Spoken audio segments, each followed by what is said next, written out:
Hello everyone, it's Dr. Sagar Goyal. Today I'll be discussing with you the clinical anatomy of the scalp. We'll be discussing about the clinical significance of the different layers of the scalp. Under the topic of the clinical anatomy of scalp, there are many topics to discuss, but I'll be discussing with you the most important ones. So, under the clinical anatomy of scalp, we'll be studying today scalp avulsion, bleeding, infections, black eye, sebaceous cysts and tumors. Sebaceous cysts. So the topmost layer of the scalp, which is the skin, it contains maximum number of hair follicles and sebaceous ducts.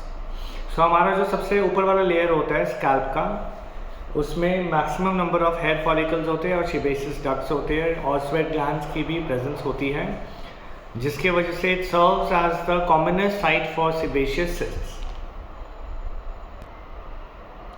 Bleeding in the connective tissue. So whenever we have a head injury, the blood vessels might get torn or cut. So when the blood vessels are ruptured, they cause profuse bleeding. The blood vessels which are torn are unable to retract and वो अपने उसी position को maintain करके रखते हैं, जिसके वजह से बहुत हैवी एंड प्रोफ्यूज ब्लीडिंग हो सकती है. So in this case the bleeding can be stopped by pressing the injured part. हम जो पार्ट में ब्लीडिंग एक्सेस है उस पार्ट पे ब्लीडिंग को स्टॉप करने के लिए उस पे प्रेशर दे के उसको ब्लीडिंग को स्टॉप कर सकते हैं. So under infections we'll discuss about the loose areolar tissue, which is the dangerous layer of scalp.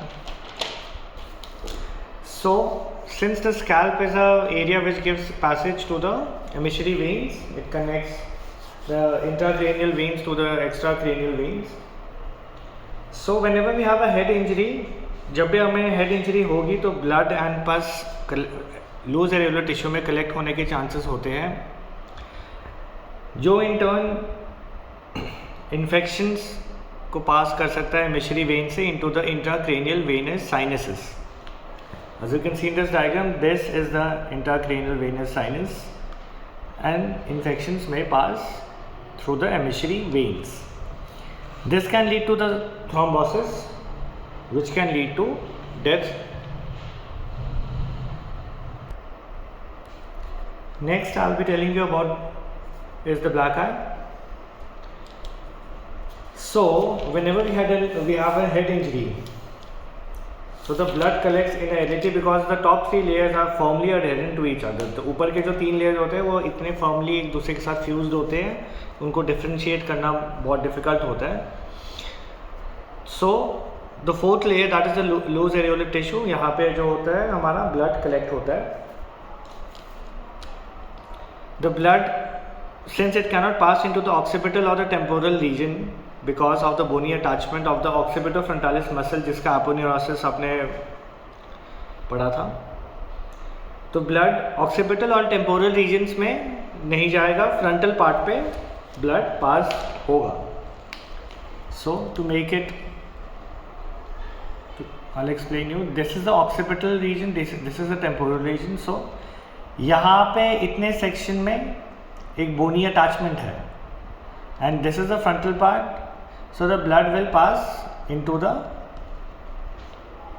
frontal side because there is no bony attachment on the front anteriorly.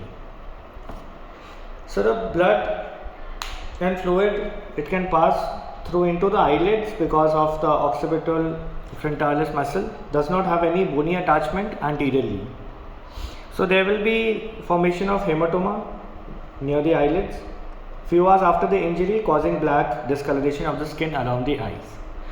So after the injury, in a few hours we can start noticing that there is some black discoloration of the skin. That is basically due to the formation of hematoma around the eye.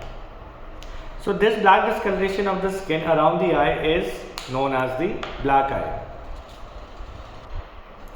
So under scalp avulsion, we will have a look at the first three layers of the scalp that are firmly adhered to each other. There is firm attachment between the first three layers of the scalp, that are the skin, the connective tissue and the aponeurosis. These three layers are also known as the surgical layers of scalp. They are also known as scalp proper.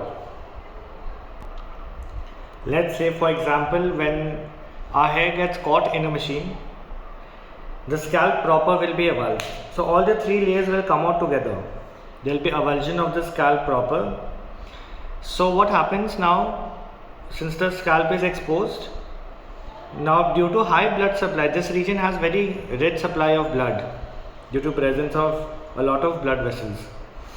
So what we can do is, as you can see in this diagram, this part has been avulsed. So what we can do is take this part, and stitch it here. Basically we will re-implant and stitch it to get the best results. So that will be all for the clinical anatomy of the scalp. I've discussed with you the important topics. Thank you so much for watching, and for more informative videos, please like, share and subscribe to our channel.